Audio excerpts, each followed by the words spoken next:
वैकुंठवासी पूज्य राजेश्वरानंद जी महाराज जी इस भाव को देते थे। एक व्यक्ति था, खाता बहुत था, इतना खाता था कि जितना 20 लोग खाते थे उतना वो अकेला खाता था। एक दिन खा रहा था तो जो खिला रहा था उसने कहा भैया बीच बीच में पानी पी लिया करो। बोला बीच तो आने दो, तब तो पानी पिए।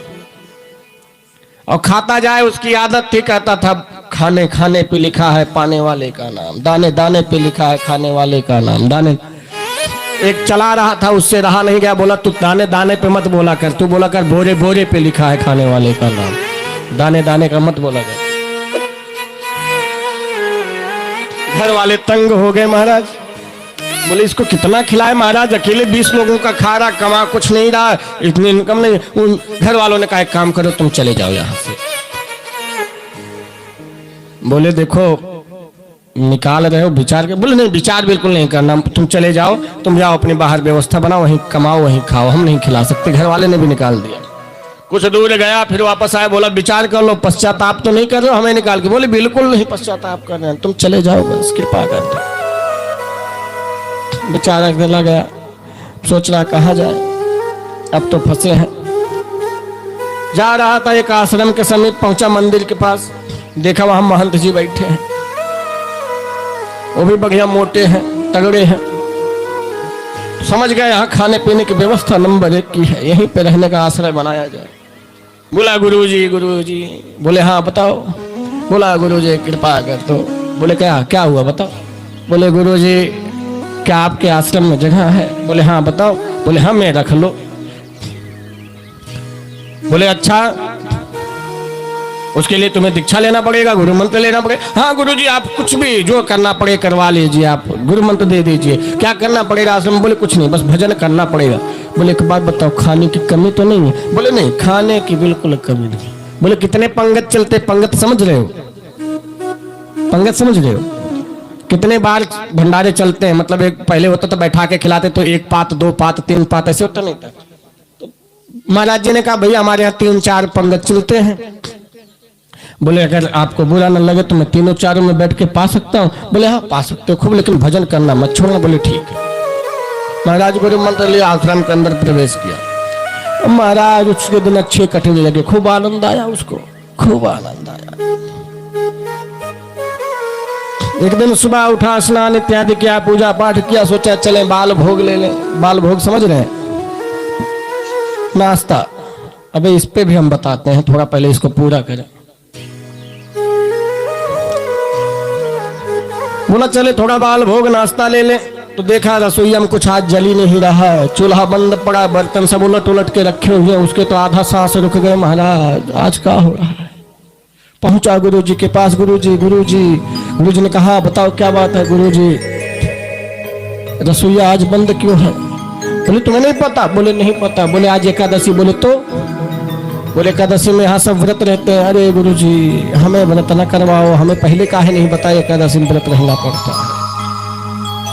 बोले यहाँ तो व्रत रहना पड़ेगा, कल द्वादशी आएगा तब मिलेगा। बोले द्वादशी देखने लायक जब बचेंगे तब तो पाएंगे, एकादशी में निपट जाएंगे हम, हमसे व्रत न करवाओ महाराज। बोले देखो अब मंदिर के नियम है, नहीं बनेंगे यहाँ पे, तुम्हें बनाना आता है। बोले मरता क्या नहीं करता, हम कुछ भी कच्चा पक्का बना खा लेंगे, आप कहो क्या करना है।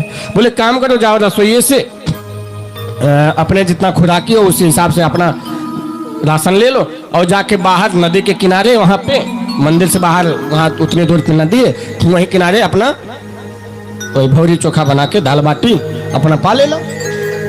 बोले जी गुरु जी। बोले हाँ ध्यान रखना बनाने के बाद भगवान को भोग जरूर लगा देना, भोग लगाए बिना मत खाना। बोला ठीक है गुरु जी। गया महाराज,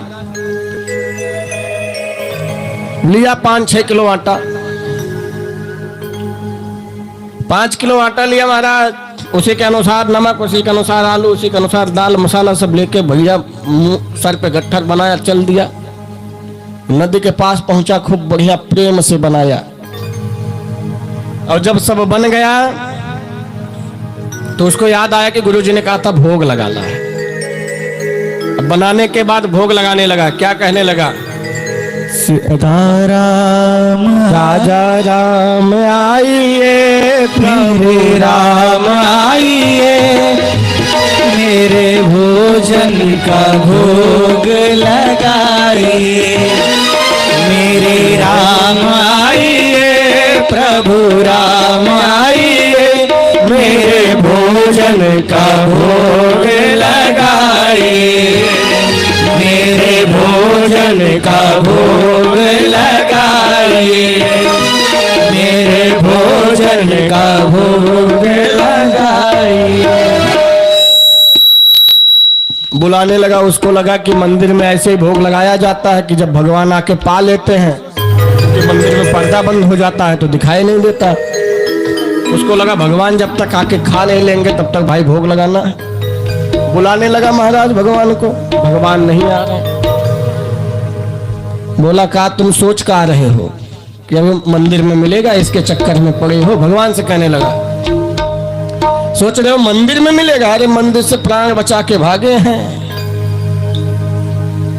मंदिर के चक्कर में रहोगे, भूखे रह जाओगे, पता नहीं चलेगा, न पानी कुछ नहीं मिलेगा, समझ में आ जाएगा एक के दिन में। मैं शांति से बुला रहे, चले आओ। फिर भी भगवान नहीं आ रहे। फिर उसने कहा मुझे पता आप क्यों नहीं आ रहे, क्योंकि मेरा रूखा सूखा भोजन आप कहाँ पाएंगे। आपको मंदिर के भोजन की आदत पड़ी है, तो मुझे गरीब का कहाँ आप पाने आएंगे। अरे आप सोच रहे होंगे कि पता नहीं कच्चा पक्का कैसे बनाया होगा, इसलिए आप नहीं आ रहे ना। भगवान को दया आ गई, भगवान प्रसन्न हो गए और भगवान पधार गए। और भगवान आते किसके साथ? माँ सीता जी के साथ आते हैं। और जैसे माँ सीता जी के साथ देखा कि अरे हमने बुलाया एक को था, ये तो दो आ गए, आधा सांस रुक गया। राम राम राम, लगता आधी एकादशी करनी पड़ेगी। हम सोचे थे अपने में से थोड़ा सा एक को दे देंगे, खा के चले जाएंगे, लेकिन अब दो को जाएगा, आधा तो गया मेरा। बोला महाराज ये कौन है? बोले हमारी पत्नी है सीता जी। अच्छा अच्छा, इनको लाना जरूरी था क्या? बोले क्या करें, घर में भोजन बना नहीं था तो सोचे आपके यहाँ ही चल के पाले। बोले अच्छा अच्छा, अब आ गए हो, चलो बैठो। निकाला महाराज, खाया, आधा पेट खा के खुद भी गया मंदिर में। दूसरी एकादशी आई और जब जाने लगा था भगवान से पूछा अच्छा बताओ अगली एकादशी को कितने लोग आओगे? भगवान ने कहा तुम चले आना, बस इतना ही समझना, इसके इतने में ही आ जाएंगे। बोले ठीक है। गया, बोला गुरुजी अब की बात राशन कुछ बढ़ा के दे दो, बुलाते एक को है आते दो है। बोले अच्छा। गुरुजी ने सोचा पेट भरा नहीं होगा बेचारे का। बोले हाँ ठीक है ले लो। 7 किलो लिया महाराज, 1 किलो भगवान राम के लिए, 1 किलो सीता जी के लिए आटा, 5 किलो खुद के लिए, और ले लिया और चलने लगा। अब पहुंचा नदी के पास, फिर बनाया, फिर बोला राजा राम आइए, सीता राम आइए, मेरे भोजन का भोग लगाइए। राजा राम आइए, सीता राम आइए, मेरे भोजन का भोग लगाइए।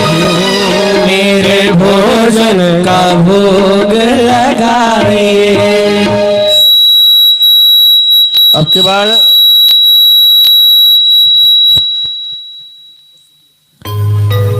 अब की बार क्या हुआ, भगवान आए सीता जी के साथ। अब की बार लक्ष्मण जी का ले आए। लक्ष्मण जी को देखते ही उसके तो पूरे प्राण सूख गए एकदम। अब क्या हुआ, अब क्या करें? बोले महाराज ये ठीक नहीं है। बोले क्या हुआ? बोले किसको ले आए? बोले हमारे भैया हैं। बोले सगे वाले के सौतेले? बोले अरे भैया सगे वाले हैं, एक बाप के हैं हम लोग। बोले महाराज ये बताओ, गलत बात है ना, आपने 2 की कही थी, आप 3 चले आए, अब बताओ कहाँ से व्यवस्था करें? लक्ष्मण जी सोच रहे कहाँ लेके चले आए भगवान। बोले देखो भैया क्या करते, हम और सीता जी आ रहे तो घर में यही अकेले बच रहे, तब इनको कहाँ लेके जाते? अब ये भूखे रहते, अब अकेले के लिए कौन भोजन बनाए घर में, तो इसलिए इनको लेके चले। बोले चलो अब आ गए तो मना भी करते नहीं बनता है, पालो, पाओ पाओ पाओ, बैठो। परोसा पवाया, फिर बचा कुचा पाया। आधी एकादशी अब की बार भी भाई फिर पहुंचा, तीसरी एकादशी आई, जाने से पहले पूछा अब की बार बताओ कितने लोग आओगे, 3 आओगे? बोले हाँ 3 आएंगे, टेंशन मत लो। बोले अच्छा। गया, बोला गुरुजी बुलाता 2 को हूँ, आते 3 है, अब की बार 4 लोगों का दीजिए, एक्स्ट्रा चाहिए, मुझे पता अब की बार 4 लोग आएंगे। बोले अच्छा। गुरुजी ने सोचा इतना राशन तो नहीं खा पाएगा, क्या करता है, राशन कहीं बेचने तो नहीं लगा है। तो गुरुजी ने कहा अब की बार मैं भी देखने चलता हूं। और वहां पहुंचा, अब की बार उन्होंने क्या किया, उसने कहा रख दिया और बनाया नहीं, बनाने से पहले बुलाने लगा।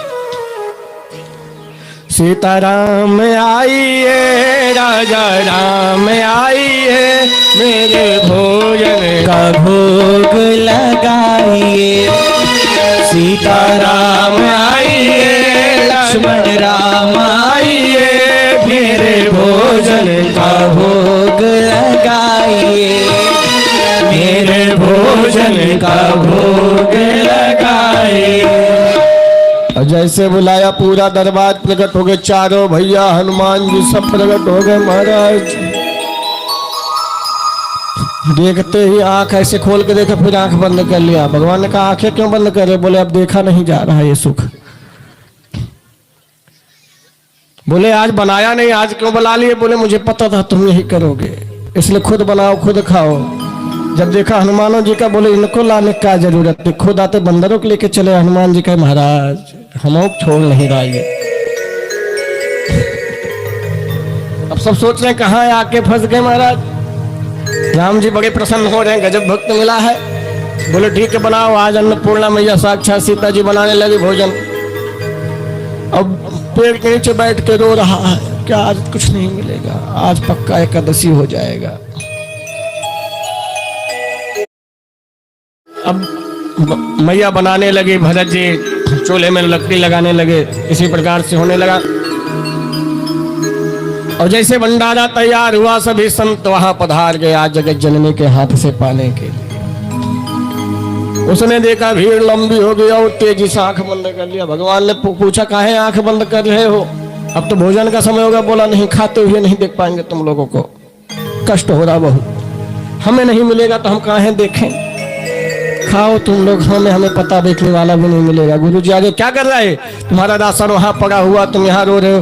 बोला गुरु जी देखो ना राम जी क्या कर रहे हैं,